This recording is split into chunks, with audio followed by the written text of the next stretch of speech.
right.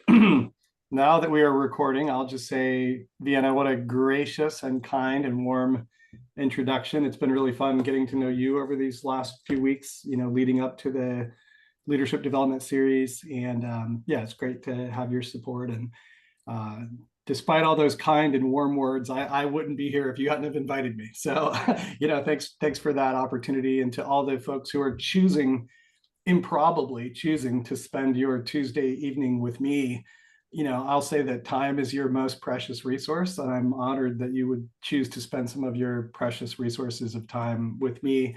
I hope this is interesting and enjoyable and educational for you. And if not, please feel free to speak up or ask questions or redirect or, see if there's some way that we can make this better for you. And if for any reason it's just not working for you, my feelings will not be hurt if you need to do something else. Vienna acknowledged that there was a little mix up on the calendar invite that was sent out, saying that this session was going to be 60 minutes. And this is either good news or bad news for you, but it's going to actually be 90 minutes. And I hope that we can make that time interesting and engaging for you. As you could see, we're also recording this session. So if for some reason you missed the end, you could theoretically watch it later. Having said all of that, I am excited to get going with my topics here. And I do have a consulting company called Experiential Consulting. We uniquely work with outdoor and experiential learning organizations across the country.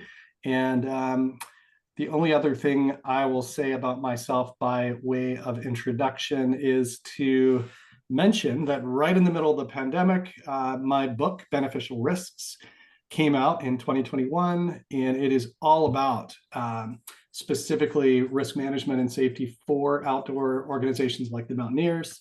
And the concepts that we're going to be going over in the talk tonight, for the most part, arise from one of the chapters in this book.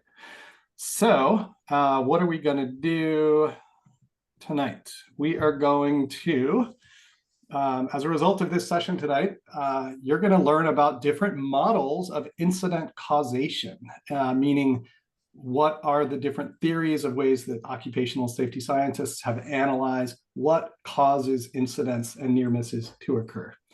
We're going to recognize the ways in which different models, what model we apply affects our ability to learn from incidents. And so we're going to take the time we need to understand those different models so that we can then reflect on how that affects our ability to learn from incidents and events when they do take place. We may have people on the call who have formally studied this as well.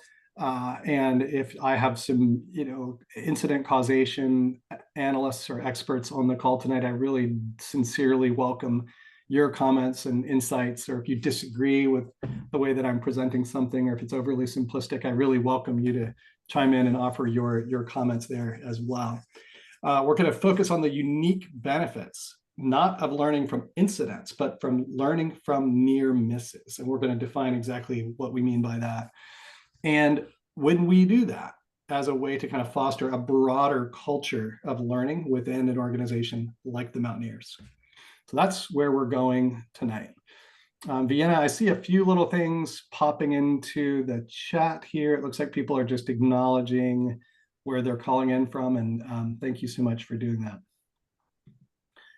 So to make this session as learning oriented as possible and a safe space for people to learn, I invite you to ask your questions, to challenge things that you don't agree with or don't understand, to support each other's ideas and differing beliefs that people may have, to enjoy the topics and the conversation, and to make this session into what you need it to be for you to be able to enjoy it, and to meet your own needs as adult learners. If you need to take a break, if you need to go to the bathroom, if you need to get water, if you need to ask me to slow down or speed up, just speak up and let me know what you need and meet your own needs as adult learners here tonight. And if any of you are not adult learners, if you're younger than that, then please let me know. But I'm assuming we have a room full of adult learners on the call here tonight. So some key points. I'm going to give away the entire presentation at the very beginning here. I'm going to tell you the key points from the whole thing. These will not be on the quiz. but I just wanted to front load, especially for people who's learn in more of a linear way. I'm going to tell you like the key points for the whole talk tonight. First and foremost, errors are normal things. They are actually happening all the time. And as uncomfortable as that may be, we can see errors as problems, or we can see them as normal events that give us information if we pay attention to those errors, human errors. We can't learn from incidents and near misses if no one reports them. If you have something really significant that happens with you or just you and a buddy and no one reports that incident or that near miss or shares the learning from it, then no one can learn from it except maybe you. No one will report them if you don't have a shared definition of what is an incident and a near miss and a organizational culture that encourages that type of learning. I'll also add that our analysis of an incident can be powerfully influenced by our knowledge of what the outcome is. For example, if we know that certain decisions were made and they led to a negative outcome, with the gift of hindsight, or perhaps I might say the burden of hindsight, we are more likely to analyze that incident and harshly judge the decisions that were made, or to ascribe blame, or even to attribute some kind of character flaw, to the people that were involved. And the worse the outcome of the incident is, the stronger we are predisposed to want to do that. This is a phenomenon called symmetry bias, where the bigger the outcome, the worse the outcome, the bigger the cause that we go seeking out to find, usually in the form of some kind of human blame, if that makes sense. However, speaking of blame solves very little, and it often gets in the way of learning. It makes reporting harder. It may oversimplify a complex story. We're going to delve into this in the session tonight.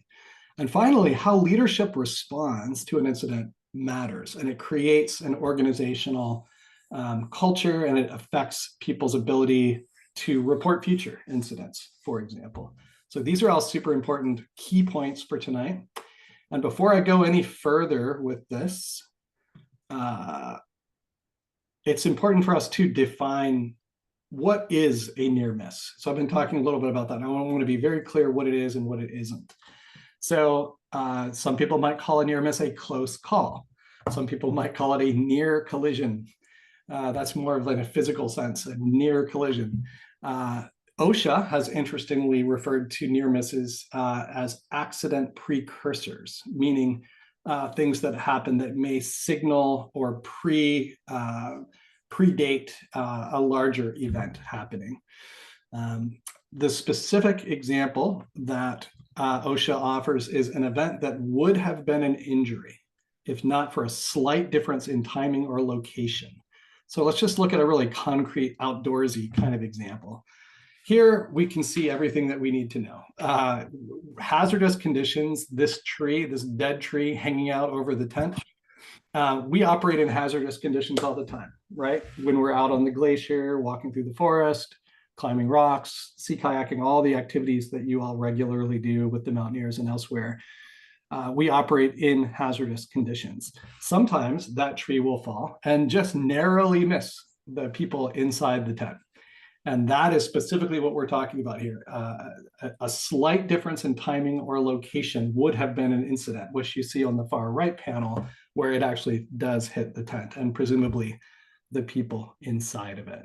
So this session is going to acknowledge that, we operate in hazardous conditions all the time. Incidents occur, and we often do end up focusing on and debriefing and learning from those. But the thing in the middle, the near miss, probably happens a lot more than we may recognize, and certainly a lot more than we likely tune into or focus on or report or debrief. And that is where we're going to spend most of our time tonight. I also want to acknowledge that a physical near miss can still be an emotional hit. I bet you've had something like that, or something almost happened to you. Or maybe, we have this driving pretty regularly, where you might have some real close call. And even though you weren't physically injured by that, it can still be an emotional hit or something that is traumatizing for people. And depending on the severity of it, may require just as much care and attention as a physical incident might. And we call this near miss trauma is the term that we use for that. So we're going to do our first group activity. And for that to happen, I'm going to make this screen smaller, and I'm going to make this screen a little bigger. Bear with me. Does that look okay, Vienna? Yes, it does. So what I'd like to do, I'm going to drop into the chat if you want to play along with me here. I just dropped into the chat a link for you to join me in this little virtual whiteboard here. And what I would like to do is invite those of you who pop in. If you've never used one of these Jamboards before, it's super intuitive and easy. On the left side of the screen, there is an icon for a sticky note. And you can click on that and add your ideas. You can make the sticky note whatever color you want by choosing the color. And you click save, and that will add your sticky note to the board. And then you can drag it to an open place on the board. So if you see an idea that's a lot like your idea, see if you can clump those things together for me and help me like organize the concepts in different corners of the Jamboard here. So the question that I would like to invite you to answer is right at the top. And I will suggest to you that based on my experience, we hear a lot more about incidents than we do about near misses. They're chronically underreported. And there's so many reasons why that could be. And I want to challenge you to come up with different reasons why you believe near misses are almost always underreported in an organization. So go ahead and just, if you will, go ahead and drop your thoughts here. And if anyone has any questions about how the Jamboard works, if you're having any problems getting in, just go ahead and speak up, and we'll see if we can help you. And we're going to just take a moment and let people add their thoughts to the whiteboard here.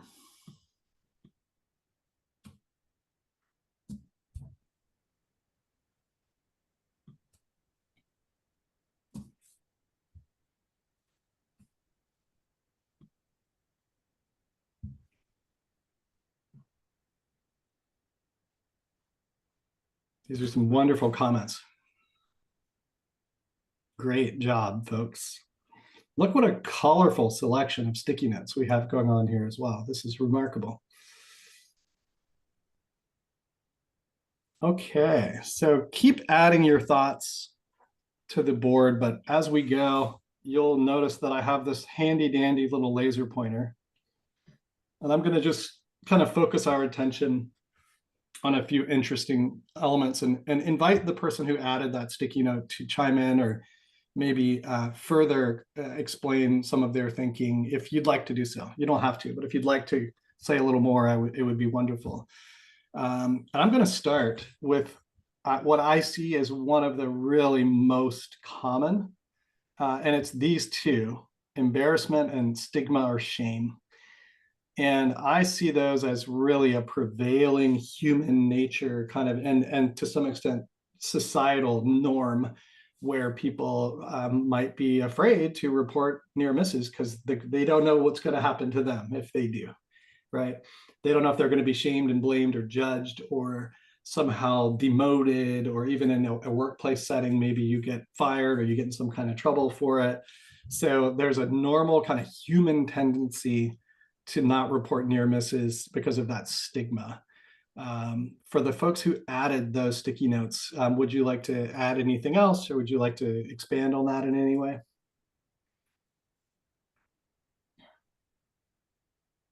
I added, hi, I'm Annie. I added the pink one, the stigma and shame. And I think a lot of that can come from, especially if you're newer to an organization like the Mountaineers, or if you're like a student and you make a mistake, you're like, oh, well, I don't want to be barred.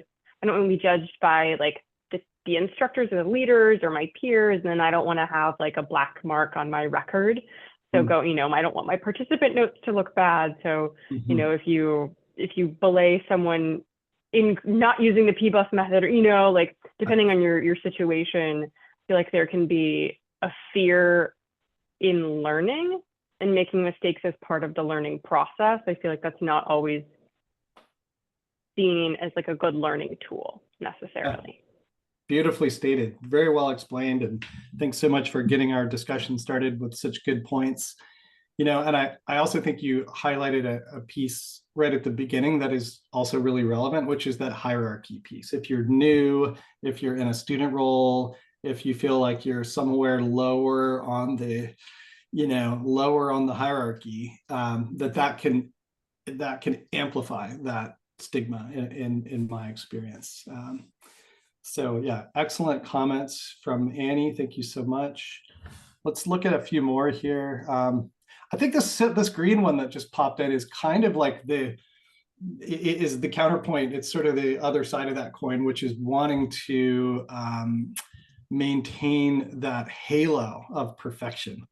Whoever added that, if you could please just say a little bit more about why you picked that metaphor and what that means to you.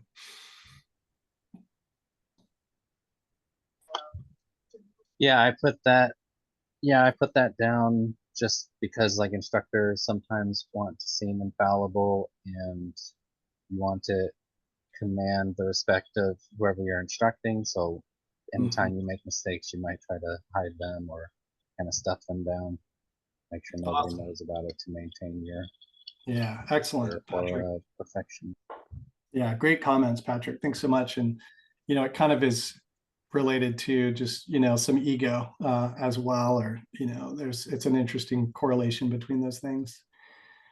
There's a couple others here that are different, but have some similarities. Like, is it important? Does this near miss even matter? So kind of like this one with perceived insignificance.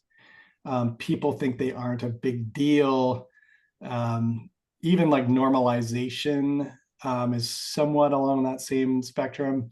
So, I think that's a really interesting one. People basically not feeling like the squeeze is like the juice you're going to get is worth the squeeze. The time you're going to spend in the political capital or the energy or the loss of esteem or whatever that you might experience is not worth the benefit that you're going to get from that event. And another one just popped in that I think connects to the thing about the process not being clear may also relate to the process being cumbersome or the process being so odious and time consuming. Like, who's going to spend 30 minutes filling out paperwork for something that didn't happen, right?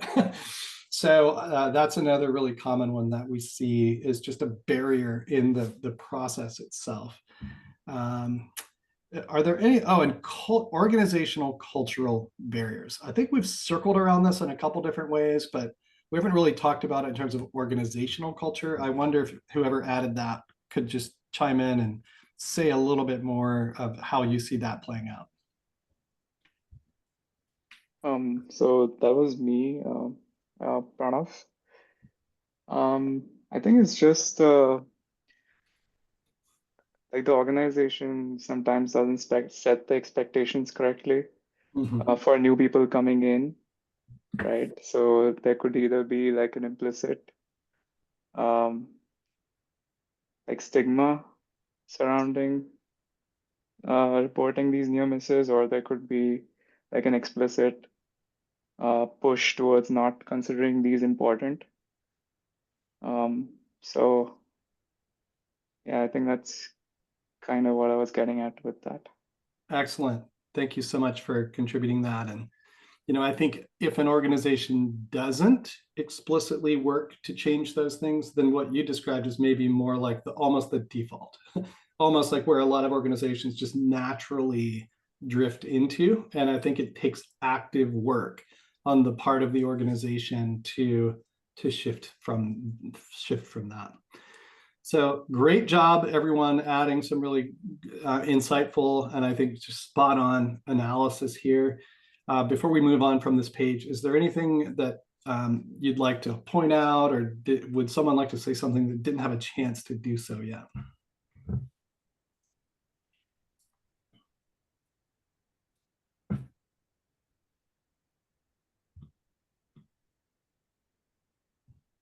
Okay, let's let's go back to our larger presentation. We'll come back to this Jamboard for another activity in a little bit here. So we're going to keep going. I think you're back and seeing my presentation now. Is that true? Okay, very good. We're going to keep going. So the summary of this section is, don't be this guy. Don't be the person who is sort of, I would say, ignoring the potential lessons learned or curiosity or the chance to improve things by assuming that this near miss was a one and done kind of thing, rather than having curiosity about what's causing these boxes to fall to begin with, right? And what can we do? Even though I had a near miss, what can we do to learn from these events and, you know, improve the whole situation for not just for myself, but for everyone.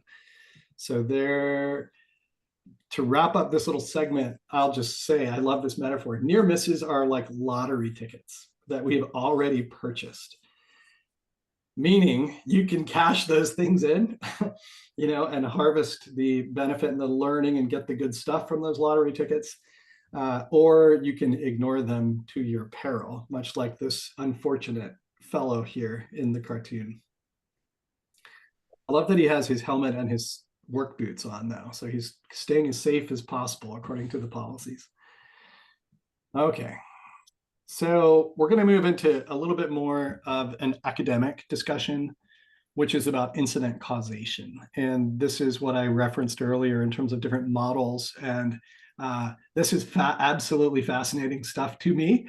I hope, if nothing else, that you enjoy my fascination with this topic, and I hope that it's interesting for you as well. So when we talk about models of incident causation, we are specifically referring to how we think about incident causation and how it affects what we can learn from the incident itself and what steps we should take to respond to it. I see these little green check marks on the screen, and I think someone might have gone into Zoom annotate mode and left those. And I want to see if there's some way I can like make them go away. I think I'm erasing them right now. All right, cool. Okay, so models of incident causation. In other words, what caused the incident to occur? And I will say that these models are imperfect. All models are imperfect, but some are useful, is what we like to think in these cases. And I hope that you'll see that these are models that attempt to summarize more complex things. So there are basically, for tonight's purposes at least, we're going to focus on 3 schools of thought around incident causation that are kind of these broad categories. And they are ones that have emerged over the last 100 years of people studying occupational safety ever since, you know, going back to the days of the Industrial Revolution, basically. There is no single correct incident causation model, but some are more current than others. So you're going to see in these 3 schools that some go way back and others are much more recent. And I would invite you to kind of think about incident causation models with this idea that knowing is the opposite of learning. And models that attempt to tell us that we know are meeting a very natural human need to want to have a finite answer, to know what the answer is. Very satisfying to be able to say, we know what caused the incident, and so thereby we know how to fix it. As opposed to the humble mindset and the uncomfortable mindset of learning, where we may not actually know. It may not be a simple story. It may not be as fixable as we would like it to be. Which one sounds better to you, right?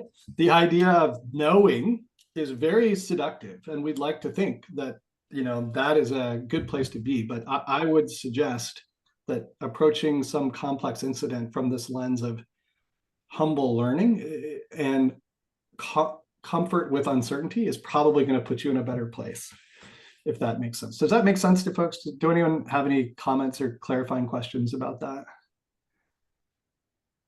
Give me like a little thumbs up if that's making sense to folks. Okay, cool. All right, so we're going to look at this very interesting little chart that goes, you'll note, all the way back to 1920, so 100 years ago. And you see a green line there, which is representing kind of like a very early and very simple linear model of incident causation. And it's also kind of circles around this idea that there are single causes for things. We just need to find the cause. And if you've ever heard or used the expression of the root cause, that actually goes all the way back 100 years to this idea that if we just break an incident up into its small enough pieces and we examine all those pieces, that we can identify the cause, we can identify the reason why this thing occurred, and then we can fix it. Then as we get up into, much later into the 70s and 80s, we get into theories of incident causation that acknowledge multiple causes and latent conditions that might be in place in an organization, just waiting for the right combination of things to occur for those multiple causes to create an incident, whereas in the past they had not. So that is a different model that I'll show you. And finally, coming up into the present day, much more systems thinking and complexity theory, and looking at what we call emergent causes. And I will show you what that looks like. So this is like a timeline of how the thinking has evolved over the last 100 years. And we're going to look at an example of a single cause, a multiple cause, and then an emergent cause model. So that's that same thing you just saw, but presented in a more vertical way. And we're going to start with the old, familiar, tried and true 100-year-old domino model of incident causation. And you've all seen this before, and I bet you've even used the phrase, the domino effect, or this one thing dominoed into the next.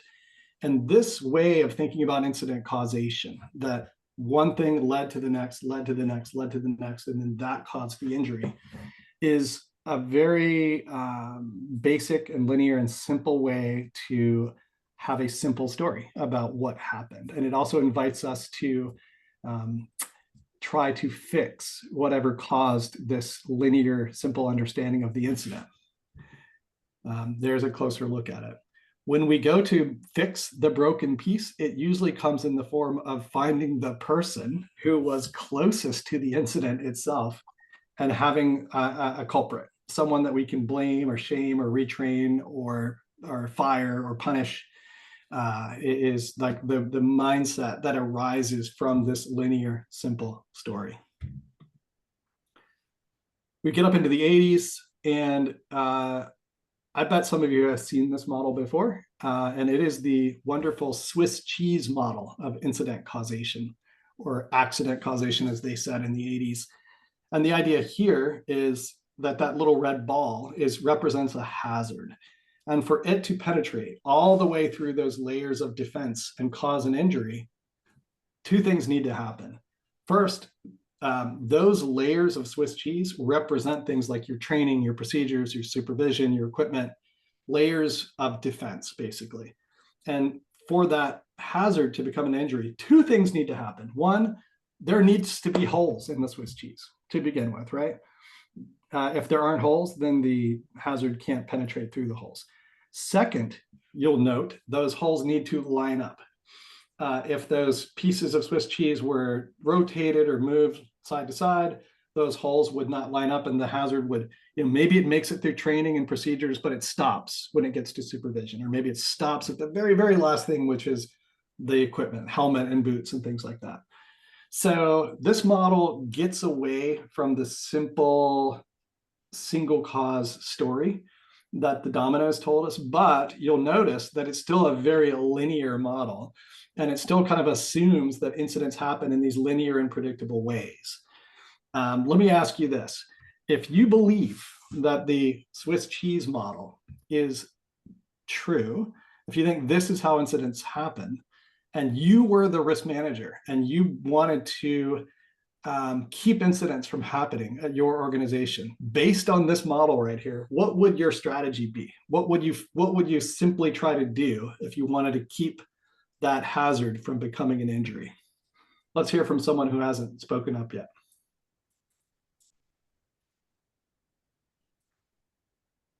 If you believe in the Swiss cheese, what would you try to do?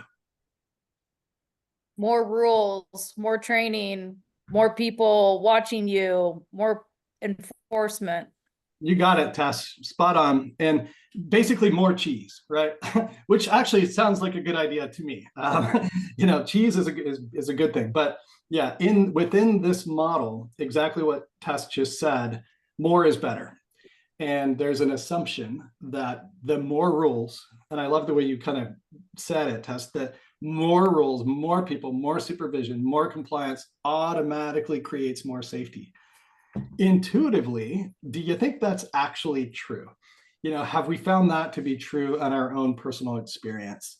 I would suggest that, training is good, procedures are good, supervision is good, equipment is good, but adding more and more and more and more doesn't automatically make us safer. And in some places, it can make places for hazards to hide. It can make new complexities. It can make unexpected things happen. And maybe we'll explore some examples of that in a little bit if you like. But basically, the theory behind the Swiss cheese model is that more is better. So finally, this brings us to the current day, where we think more about complexity and systems thinking, and not in these linear and predictable ways, but in more uncomfortable and more complex ways that actually represent the three-dimensional world that we live in. So instead of the simple linear model where the incident proceeds neatly through those holes in the Swiss cheese, the systems thinking concept invites us to recognize that as we add more layers of Swiss cheese, we may create new risks that were not there to begin with. And we can create what we call emergent risks, ones that emerge from the activity itself or from the management of other risks. A simple example of an emergent risk, again, is a hazard or a risk that wasn't there to begin with, but which emerged because of our treatment of other hazards.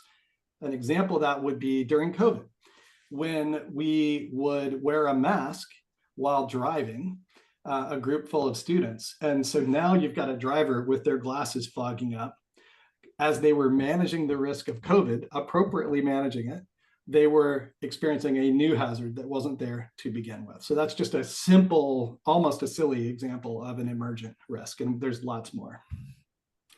So the more complex the system you're working in, the more difficult it is. Imagine dozens or hundreds of layers of Swiss cheese in this model with all of the red lines bouncing all over the place. The more layers of Swiss cheese we add, the more complexity that we may introduce into the system itself. So I love this stuff and I find it to be fascinating. I hope this isn't too academic for you, but when we come back to this chart and we look from the 30s down to the current era, towards the top, over on the left side of the screen, towards the top, it sort of invites us to tell a simple story by analyzing the incident. Down here, it invites us to have a more complex story. At the top, it invites knowing, and at the bottom, it invites learning and humility. The top is more about finding those broken components and fixing them, like you're working on a lawnmower, right? The bottom is much more about, rather than fixing, you're trying to understand that story of complexity. The top really tends to focus on what's wrong and find that broken part. Towards the bottom, it invites us to really try to understand what's normal, what's happening all the time. How can we tune into the things that are going on all the time around us and tune into those, what you might think of as weak signals that give us a chance to improve every day rather than waiting for some tragedy to occur before we stop and learn from it. So, those schools, let me go back one more time. In the Jamboard exercise, someone mentioned, I think Pranav mentioned the idea of organizational culture, right? And what are your organizational norms? And I would say that your organizational culture and your individual attitude towards learning from incidents and near misses is really affected by, which end of this spectrum that you're on. Are we about trying to seek out a simple story to know what happened and to fix it? Or are we trying to understand the complexity so that we can learn and tune into everyday opportunities to be improving? Does that make sense? So this brings us to a really interesting topic that arises from this, all this stuff, and it has to do with human error. And there's a wonderful book by Sidney Dekker called The Field Guide to Understanding Human Error that if you like this section, I would suggest you check out Sidney's book because a lot of this stuff comes from him. But Sidney tells us that human error is not a cause. This is hard to wrap our heads around because we've been taught differently our whole lives. But Sidney contends that human error is not a cause of incidents. It is a result of the systems working as they were designed. So human error is a result of the systems that people are working in, as opposed to the reason why something occurs. Human error is normal, as I said at the beginning of the session, and incredibly common. Some studies have looked at workers doing their normal routines in their jobs and noticed 50 errors per day that people commit. That doesn't mean that these are huge, egregious, injurious errors, but just the idea of error being normal and ubiquitous as opposed to rare, and the reason why, something failed. So the way that our society and corporate America and the workplace, tends to approach human error is to declare some kind of a war on human error. We're going to do everything that we can to catch people doing things wrong, and we're going to teach them to do it right. And we will never win that battle. What it does is it drives trust and teamwork and people speaking up when they have concerns and reporting incidents and concerns. It drives all that underground. And so when we have this war on human error, instead of making us less safe, instead of making us more safe, it can make us less safe, ironically, which is very counterintuitive. If your plan for your climb or your paddle or your workplace or whatever it is that you're trying to do, if your plan is contingent on people not making mistakes, in other words, if your plan requires people to be error-free for the event to be safe, it is not safe because humans are going to make mistakes at some point. Finally, when we get back into incident causation and studying something after it has happened, anytime an incident occurs, if we get out our magnifying glass and we go looking for human error after the incident has occurred, you will find it 100% of the time. It is always there. And that's about as useful as saying, I have found the cause of the mountaineering incident, and it is gravity. It is always there.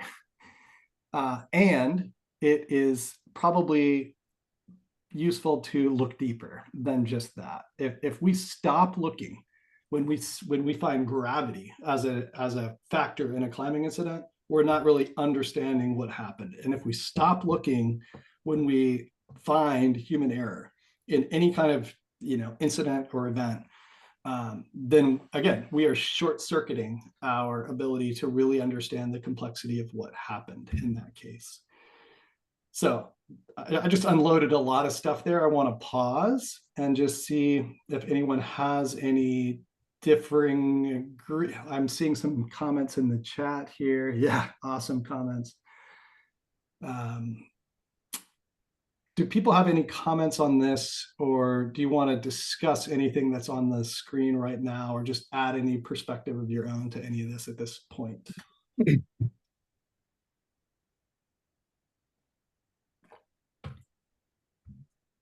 Thanks for being so active in the chat. That's awesome. I'm not doing the best job of monitoring that while I'm presenting, but I'll try to keep it open off to the side here.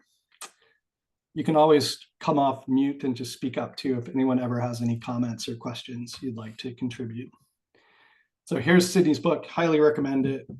Super good stuff and very interesting guy, safety author, professor in Australia. So how about this? Just broadly, we talked about incident causation. We talked about going from root causes to complex models. We talked about some practical examples. We talked about the fallacy of human error and how easy it is to find. So we covered a lot there. I'm curious if anyone could summarize for the group, either verbally or in the chat, just anything that you take away from this section, or anything that's new to you that's interesting, or something that you would just like to highlight. So I invite anyone to come off mute or drop your thoughts in the chat, and I'll be quiet for a moment and let folks do that.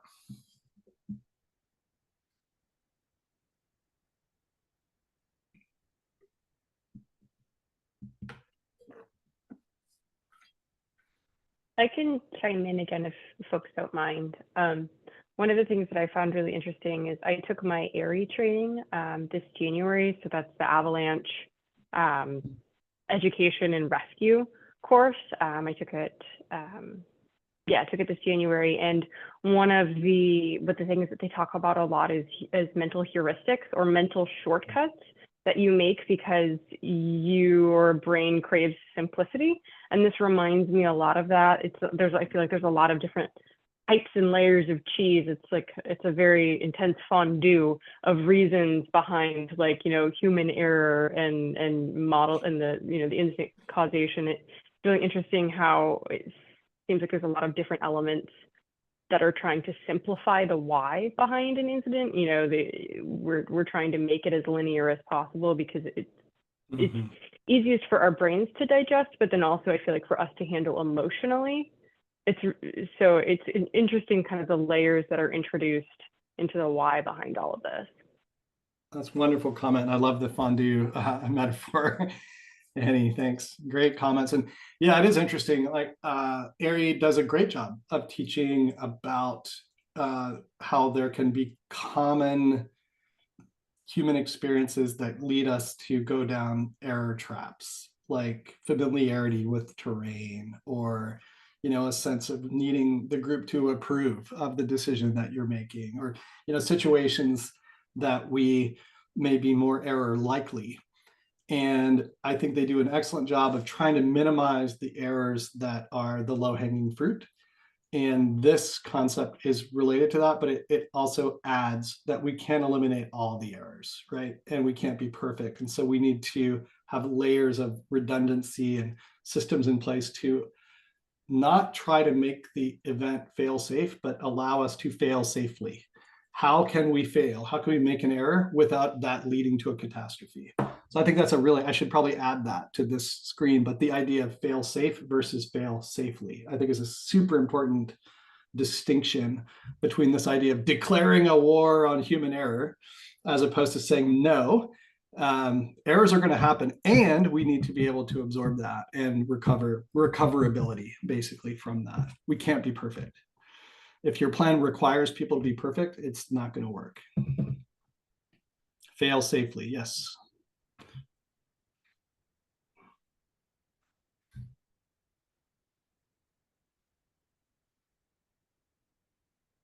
That's interesting, Patrick, about conspiracy theories. Yes, that's really interesting. It may be some of the same human psychology, at play in that. Okay, any other comments on this section? I find this to be super rich and interesting stuff. What we're doing is setting the foundation here for the next part. So there are some super important things that we can do to foster learning when things go down. Near misses are an especially fruitful place to look for learning from events. And that has to do with the fact that there is no trip to the hospital required. There is no lawsuit. There is no uncomfortable phone call to parents. There's none of those things that we have to do when an actual event takes place, but we can still gather and collect a tremendous amount of data and learning and opportunities for improvement that benefits not just us, but other people as well. So some things you can do either in programs that you're leading or just to encourage, within the larger Mountaineers organization, is not to just focus on the big incidents. Don't just review the serious injuries or the fatalities. While we can learn things from those, to be honest, they don't happen often enough to provide us the useful opportunities for learning that we would like. And that sounds like an insensitive way to say that. But the reality is, if we're just waiting for some tragedy to occur, then we're missing a lot of opportunities that we could be learning every day by using some of these different strategies. So, so back to incident causation, as seductive as it may be to have this simple story, or we found the root cause, we found the cause for this incident. We just need to train Timmy more. We need to fire Johnny, and we need to get better. We need to have better equipment. That will keep this from ever happening again. It's just not true. And Sidney Dekker likes to say that there is no more a root cause for why an incident occurred than there is a root cause for why all the other ones didn't occur. There is no single root cause that we can tunnel down into. Now, if we were working on a toaster oven, maybe we could find the broken component. Maybe we could find the piece that is imperfect and just replace it. What we're dealing with is something much more socio-technical and complex than a toaster oven, right? We're talking about human beings interacting with each other in wild and remote places, in variable conditions, with changing goals and pressures and weather and so much complexity. That image of the Swiss cheese with the arrows bouncing all over the place, that's what we're talking about. And I would challenge you to look at that simple image and tell me which of one of those little red arrows was the cause, for why the incident occurred, right? Keith has a great question, and I would like to save that, Keith, if you don't mind, and come back to that, but we will talk about that. So another step that you can do to really foster more learning is not, and this, Annie, this might connect some of your ARI training as well, but the idea that everyone in the group needs to be an active participant in safety management and not just like the boss or the people in charge. And avalanche research has taught us that a group with no leader at all will make better decisions than a group with a single autonomous leader who's not getting any input from the group, especially if that is an inexperienced leader. So at the Mountaineers, we may often find ourselves in situations with new leaders, people stepping into those new leadership roles, learning how to, be a leader in their activity of choice. And the idea that we can involve everyone and let everyone have a voice in safety management has been shown in studies to yield better decision-making and better outcomes. Not perfect. You can still have bad things happen, but that it's generally a much better approach. Does anyone want to add anything to any of these first three bullet points before I keep going?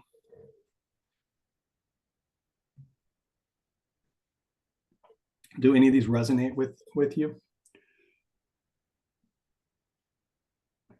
Drew adds that that's really important for especially avalanche hazardous areas. Great and that is the exact context within which some of these studies that I'm talking about were conducted.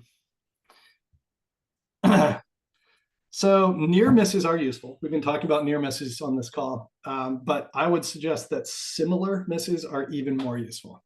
If you have a whole bunch of things happening, near misses happening with heat exhaustion, or people almost wrapping off the ends of their ropes, or whatever the topic might be, if we're having a trend of those kinds of near misses, that is probably an especially good thing to tune into and try to figure out what's going on. Did we miss something crucial in our training? Is there some fundamental misunderstanding here? It's a larger systemic problem than just an individual mistake or a person problem, right? So the other thing I'll add, this is a little bit more of a legalistic, it's practical and it's also a little legalistic, but we should not just report near misses. We should do something with the near misses that are reported. And I'm sure, being from the Puget Sound area, and I bet some of you might even work for Boeing, between the two plane crashes where the Boeing 737 MAX crashed, between those two events, there were 11 other near misses that were reported by pilots that were struggling with the new MCAS system that they had installed. And I'm guessing most everyone on the call broadly knows what I'm talking about here. But the federal entity that is supposed to monitor that inbox where the near misses were being reported was on like a 10-day shutdown because the federal government had shut down over disagreements on the southern border or whatever the issue was going on in the Senate at that point. And so there were 11 near misses that were reported for pilots struggling with those planes in between the two crashes. And no one acted on any of those near miss reports. And then the second plane crashed. So my point here is that we have a responsibility not just to send in near miss reports, but the organization has a responsibility to do something with the near misses that are reported. Here's a really practical tip and something you can steal and just do tomorrow, which is, instead of just debriefing the things that have gone wrong, when you all safely get back to the parking lot from whatever adventure you had, ask yourself, were we lucky or were we good? You could substitute another word if you want, but were we lucky or were we intentional? Were we lucky or were we prepared? Whatever you want to use. And the reason I love that is it opens up sort of first of all, we're not just learning from what went wrong, we're also studying what went right. And it creates a formal checkpoint for near misses to kind of come out, right? Like if we narrowly averted getting crushed by some falling cornice, are we going to just get in our cars and all drive away and go to the bar and have a beer? Or are we going to talk about like what actually happened and what we can learn from that? Are there things that we might do differently next time? So I love this question of, were we lucky or were we good? And I would suggest that is just a good way to enter into these conversations in a really natural way. Let's see, Kimberly has a great question in the chat. Let me go back up. Given the human error and the complex and dynamic process behind failures, do you think that data science machine learning models are able to predict errors and failures well? I don't know the answer, Kimberly. I think AI is only as good as the data that it draws from, right? So if we could feed AI a model that was accurate, and if we could feed AI, data about something, monitoring relevant things that were going on so that it could do that processing for us, then I suppose the answer is maybe. I certainly don't think humans are capable of imagining our way into all of the complex ways that things can combine and fail. In the way that you don't step into the same river twice, like the same event doesn't ever actually happen twice either. Like it's always some new thing, some new combination of things that combined to make this event, and we can't imagine them all. So that's a really interesting question, and AI is kind of new to me. So I think it's a wonderful question, and I guess my answer would be I don't think so, because I don't think we're able to feed the AI enough relevant stuff for it to be able to make that calculation for us. If you see that differently, or if anyone else disagrees with me, yeah, please chime in there. Let's see, Randy, in my experience, Using a collaboration approach, decision-making results in more informed decisions and better group morale. Yeah, absolutely. I found the group is more likely to make lower risk decisions when everyone gets to weigh in. That's exactly what the avalanche studies show. This does take more time, and dealing with an injury takes much longer. Tess, go ahead. What would you like to add?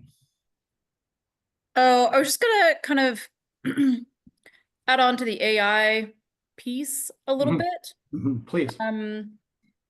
Which is I actually think that AI could be really useful for Mhm. finding those similar misses when plugging in incident reports.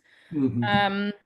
I think my whole thing, like hearing the Boeing story, Steve, is like having deep discomfort with a big organization like the Mountaineers not having well-resourced incident reporting Mhm. and sort of like what do we do as volunteers about that?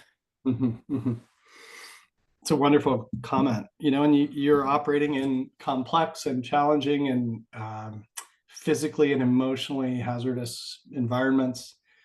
And, is it possible for, I think the heart of your question is, are you monitoring the things that, first of all, are you reporting everything that you could be? And the answer is obviously not, right? But of the things that are reported, are you monitoring and learning from and acting on the ones that are reported in an agile enough way for it to meaningfully make a difference for the trips that are going out, the next week or is in real time? And is that the heart? Is that a fair summary of kind of what you're thinking? Yeah, I would say that we're collecting a lot of information, Mhm. but we aren't able to analyze it very well Mhm. because it's just like coming in like a form that's an Excel sheet and there's a lot of it and I think we also have a hard time just disseminating information even when we find trends. Mhm. So there's like a cultural piece, but there's also like a tools piece Mhm. that I think unfortunately like the way we did this when we were a 5,000 person organization hasn't changed and we are now a Mhm. 16,000 person organization. So um Yeah. just thinking about No, it's a great comment, Tess, and I share your concerns on that. And I would also suggest that the more time pressure a volunteer safety committee feels to like process high volume of things, the more simple of a model it might drive them to want to use, like thinking of it more like dominoes than systems thinking, right? Looking for answers, looking for root causes, looking for fixes, wanting to be able to say we know why this happened and we're going to address it, right? So it may create pressure for knowing rather than learning. So, I'm not necessarily solving all of the organization's issues as much as I think this conversation is surfacing, some of those things. Kimberly keeps adding wonderful comments about how AI, and ways to sort of find patterns in the data. And I wonder if that might not be, the future of managing high volume of incident data, is you letting AI help us more with that trend recognition and analysis and stuff like that. It's a cool idea. Any other comments from anyone on this? So there's that question that I just wanted to pop out for you. Were we lucky or were we good? I have an incident of my own that occurred back in 1998 when I had a near-death experience in a glissading incident on Asgard Pass in the Enchantments. You can read a Mountaineers blog about that event. But I wanted to share that story so that I wasn't the only one that was learning, from that experience, and that it would hopefully broaden people's awareness of sort of the annual recurring hazard that tends to form in that same spot. So you might check out that story if you don't already know it. And here's just one photo of many from the work that I do working with outdoor organizations around the country. These students in Utah were cooking dinner on their outdoor education program with a MSR Whisper Light stove that, with the little metal fuel bottle and the pump, right? And this particular round of fuel bottles had been stored outside over the previous winter and issued to students. And in the Utah winter, all of the little rubber O-rings on the fuel bottles had frozen and cracked. And so fuel was readily able to leak through that cracked rubber O-ring, just like the Space Shuttle Challenger had an almost identical cracked rubber O-ring in the cold conditions at Cape Canaveral, with a similar outcome, which was this spectacular explosion or fire in this case. And instead of putting out the fire, the students took this photo so that you could learn from their experience on this particular evening 20 years later. I think it's really amazing.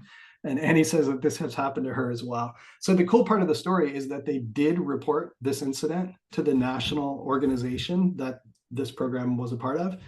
And someone had the presence of mind to connect the dots, kind of like to Tessa's point. When the incident report came in, instead of sitting on it thinking, well, let's just hope that doesn't happen again, someone had the presence of mind to backtrack and to try to figure out, why is this happening? Could there be other fuel bottles out there in students' packs having the same issue?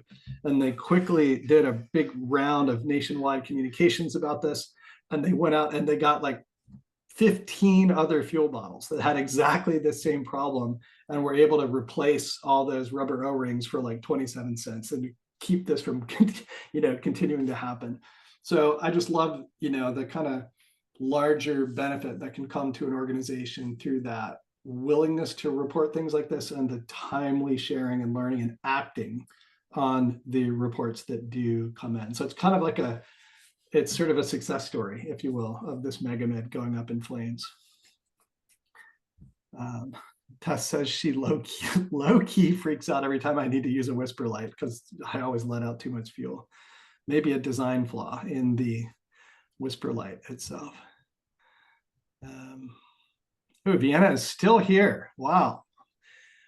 Thanks for commenting on my, oh yeah, I have an actual leadership development series class about the Asgard Pass incident coming up in February. So yeah, join me for that if you're interested in seeing the story behind this incredible photo here. All right, so we're going to keep going. There's the megamid in Utah. There's Asgard Pass, and here we keep going. So we have a little bit of time left, and we're going to do one more Jamboard activity, but some key things I would like to chat with you about. This workshop is for you. It's not about incident causation models, and it's not about things that happened back in the Industrial Revolution. It's about how can you take these concepts and either apply them within a program that you're leading, or help the larger Mountaineers organization, or maybe some other organization that you're involved in, benefit from some of these paradigms and evolving ways of thinking. How do you apply these, and what topics are you curious in asking more about? There was a question that came up earlier about having a different incident reporting system for near misses, as opposed to lumping them all together with the incidents. And I think that would be a great one for us all to discuss in this next section. So what I'm going to do is go back to the Jamboard, and we can explore these questions right here. What do you take away? How do you apply the lessons? And are there things that you'd like to chat more about? So I'm going to minimize this. We're going to go back here. And in order to get to page 2 of the Jamboard on your screen, you can either toggle, there's a little control panel at the top here where you can toggle left and right and go to page 2, or you can click on the link that I just dropped into the chat. Either way, but I would invite you to kind of Yeah, let's all take a moment and quietly reflect on some of the key things that we take away, how we're going to apply this, or just drop in here some things that you would say, I want to talk more about X. And I'm going to give you a couple of moments to kind of process the key points, and then we will have a conversation about that.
Mhm.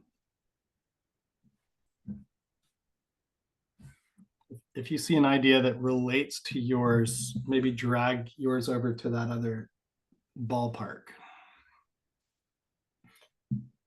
And they also all populate to exactly the same spot, annoyingly. So if you could, once your sticky note populates, if you could drag it out of that spot, that would be great.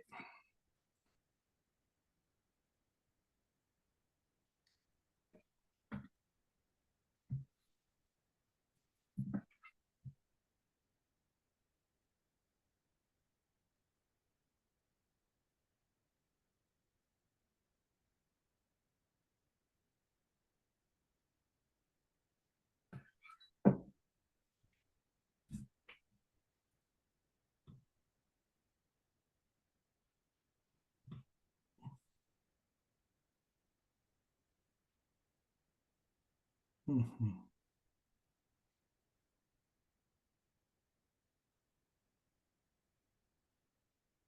Mhm.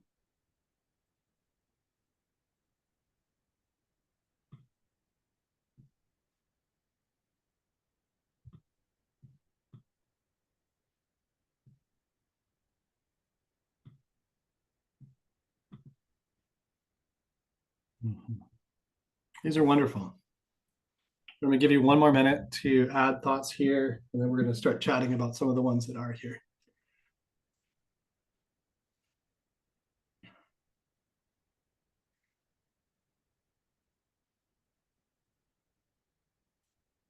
Mhm.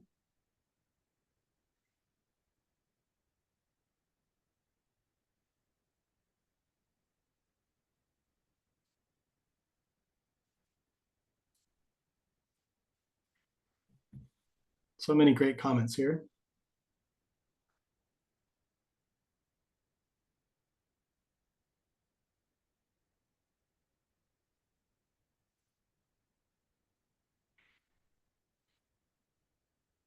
Okay.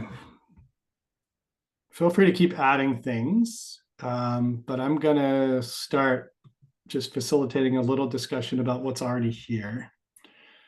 This was one of the very first ones to come in, and this idea that human error can't be eliminated, nor should it be. Could we even if we wanted to? But even trying to eliminate human error can have unintended consequences, right? And can make an unsafe environment for people to speak up when they have safety concerns. Or if you've ever gone to a place that has one of those signs on the wall that says, it has been 237 days since our last accident. Who wants to be the one to speak up and say, I got hurt at work today? Right? So that doesn't make us safer. It suppresses learning from incidents and near misses. And the Deepwater Horizon oil rig won a national safety award the day before it blew up because they had 7 years of 0 incident reports. Do you really think that nothing happened in those 7 years leading up to that terrible event? Or had they actively suppressed, learning or reporting to the point where they looked good? It was about optics. They looked good, but it didn't make them safer. So I think that's super interesting. That's a good one. Yeah, mitigating this blaming and shaming and scapegoating, and encouraging people to be vulnerable with their own near miss experiences to show new folks that it's okay is kind of what I was going for when I wrote my Asgard blog. How could I ask people to do this, if I wasn't willing to share my own events? And I think that's just a good strategy. Care less about optics. Nice.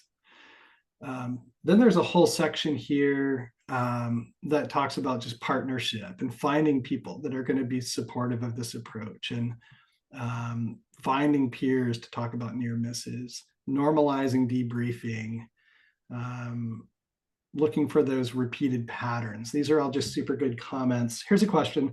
How do we propagate info from near misses to the members of an organization with no stigma and blame attached? That's a great question. And I think the moment we start blaming and shaming someone for submitting an incident or even a near miss, something that didn't happen, if you're going to get shamed for submitting a report about something that didn't occur, then why would you ever submit a near miss report again?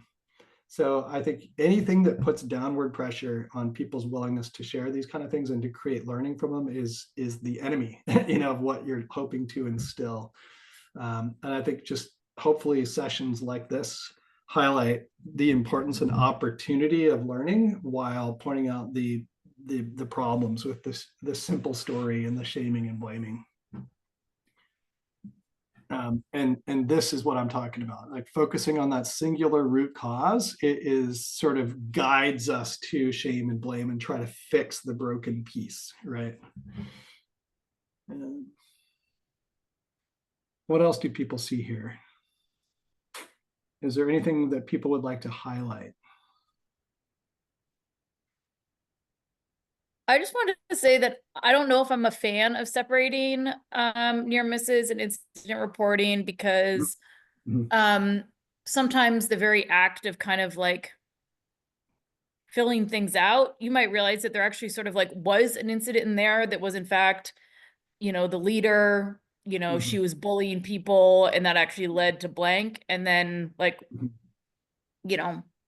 there's something kind of bigger there that might need to be addressed. I think that's really wise, Tess, and I tend to agree. I haven't seen people separate them too much, but one trap I have seen organizations fall into is having an incident report process that is so cumbersome that it has a million questions that you need to answer.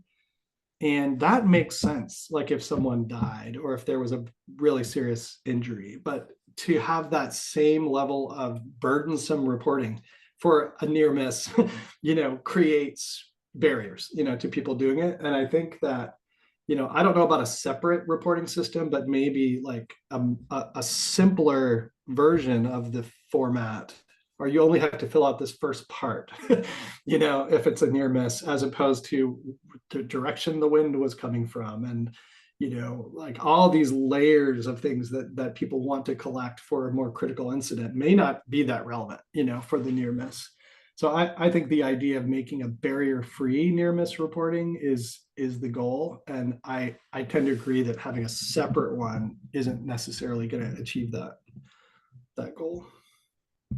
Feel free to debate if anyone sees that differently.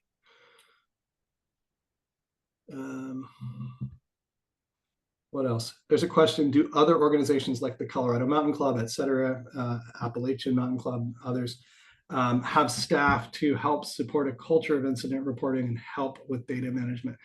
To my knowledge, this challenge of being able to process data in a timely way, especially in like a large volunteer-driven organization, is a real challenge. And even organizations like Outward Bound and Knowles, who have dedicated safety staff whose job it is to collect and analyze incident data would struggle to sort of do this in the timely way, that we're talking about. But in terms of the culture, like I think you can still have a no shame and learning focused and positive approach culture, regardless of the capacity you have within that team, to process things in a timely way. So I would, I think the culture goes, I would rather see an organization slowly process events in the right way than speed through them in a shaming and blaming and a simple story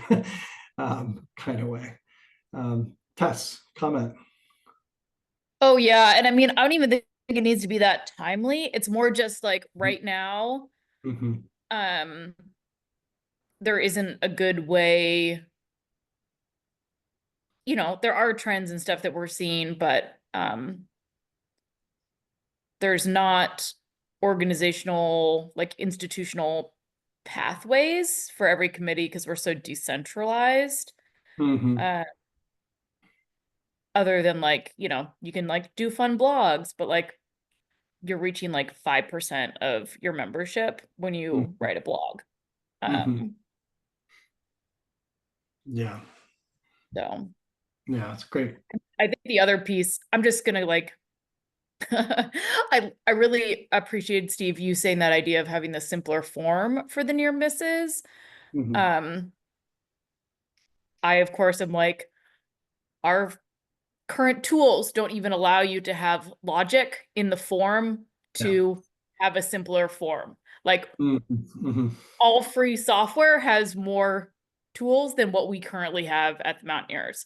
So Wow.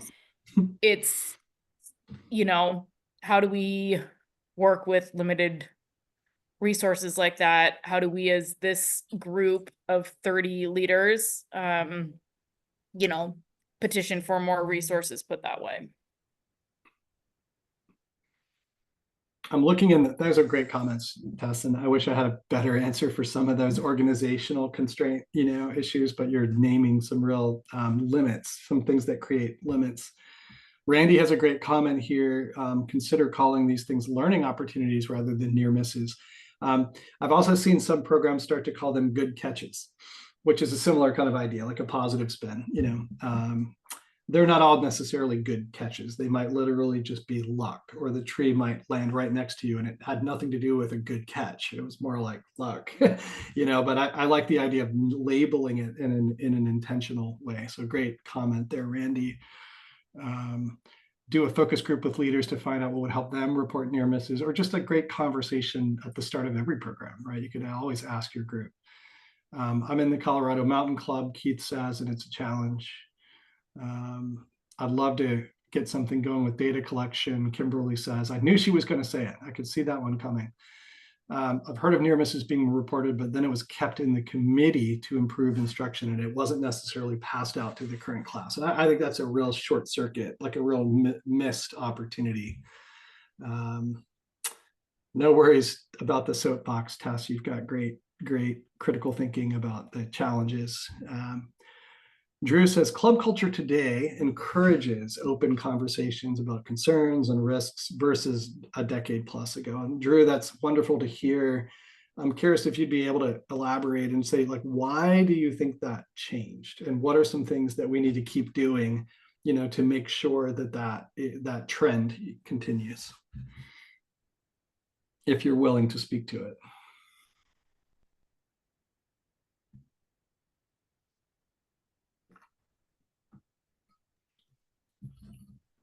Can you hear me? Yeah, go ahead. Sorry, a little slow on the. That's okay.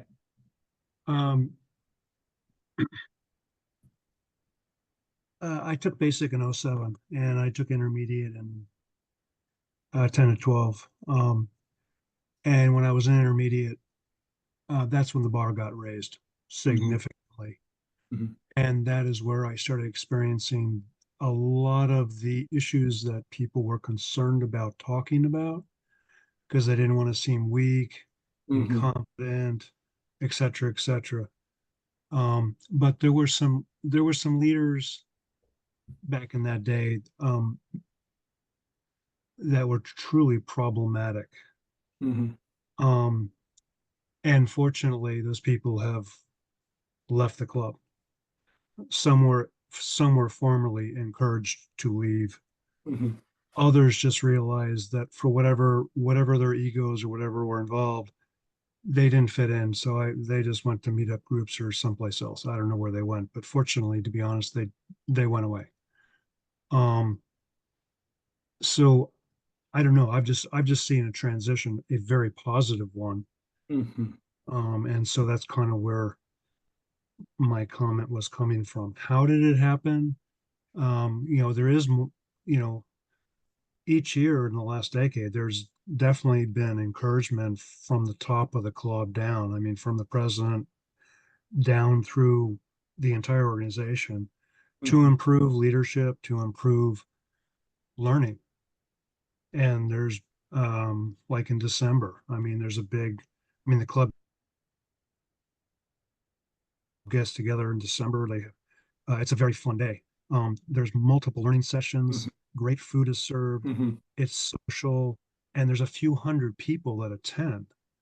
Well, they did that for years. I mean, it's a great experience. I delighted in, the first time I attended, it was like, wow, this is so educational and constructive and informative. What a wonderful learning experience and fun too. Yeah. And So you're talking about the leadership development conference. yes, Yeah. yes. Wonderful. And, thanks so much for all those comments, Drew. And, I think the whole industry and society has also kind of grown up and not just focused on physical safety, but really starting to destigmatize mental health and emotional safety and diversity and inclusion. And, all these things to me go together and are aimed at creating a better, stronger, safer Mountaineers where it's safe for people to speak up and share these kind of things. So I think the stage is set for you all to succeed with this in a way that it really wasn't just 10 years ago. So I think that's wonderful. We're coming near the end of our time, but I want to take a few more comments. Annie, please go ahead. Yeah, I can kind of just kind of piggyback on that. It's almost like there's no one root cause as to why there's a culture shift, right? It's not linear, it's emergent.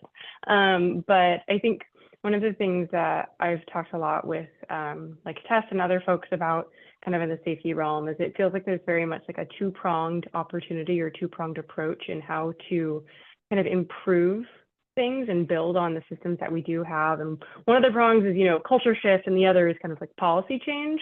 And I think in this instance, it's like reporting change. And so I think kind of it's a very, I feel like, holistic movement that is kind of happening where we're starting to make that culture shift of removing the stigma of failure and of trying and of talking about these learning opportunities and shifting the mindset around the shame that comes with being new and making mistakes. And then I think, we're working really hard as volunteers to try to improve, the policy and the technology that we're working with. And I feel like it's not always moving in concert. Like, I feel like there's just a ton of momentum with courses like this to really make a change and really kind of like move forward. And then we have sometimes, the reporting systems inching along behind us because we all have day jobs and we're doing this at like 8 p.m. on a what is it, a Wednesday? Tuesday. So I feel like things will happen. It's just, they're not always going to happen at pace with each other. I think that's a wonderful take, and I think it's accurate, and I think it captures sort of like the Mountaineers of today. And it's really cool to hear that, and then contrasted with Drew's sense of like where it was just 15-ish years ago. So good on you. A ways to go still, but I hope conversations like this help collectively move it forward. And I'll wrap up with my little summary slide here. Key points. You can't learn from incidents and near misses if no one reports them. Errors are normal and they give us information. They're a fountain of information. If we tune into the lessons we can learn from those normal events. People aren't going to report if we don't have a shared definition.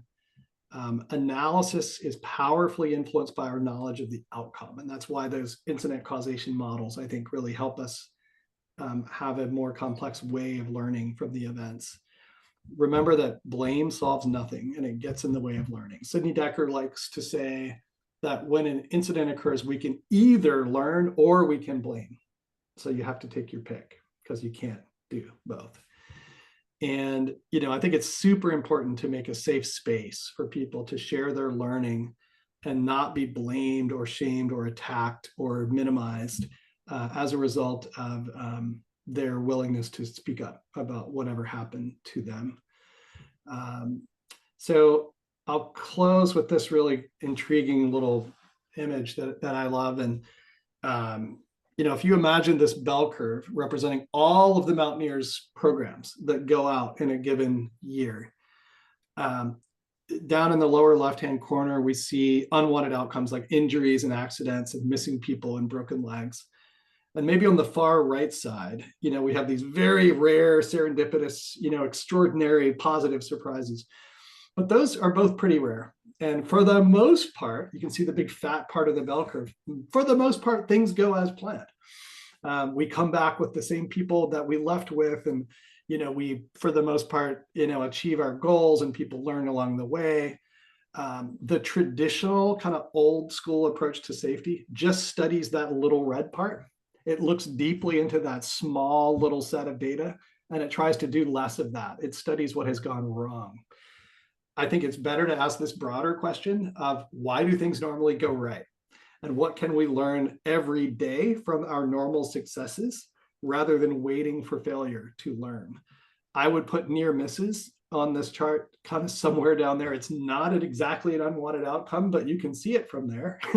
And how can we use near misses as a gateway to opening up this bigger conversation? Basically, were we lucky or were we good? And how can we learn from the stuff that's happening all the time? So with that, I will just say, yeah, thanks so much. It was a really interesting, great conversation. I really appreciated everyone's engagement and excellent contributions to the discussion. I'll stick around for another minute or two here and see if anyone has any closing thoughts or final questions, or anything else that you would like to share.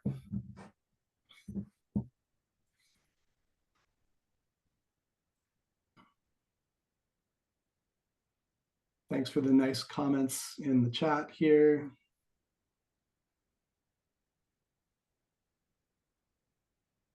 Steve, can I email you?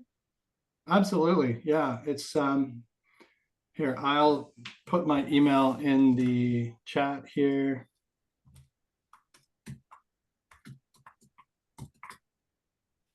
Happy to hear from you, Tess, or anyone, if you'd like to comment on this session.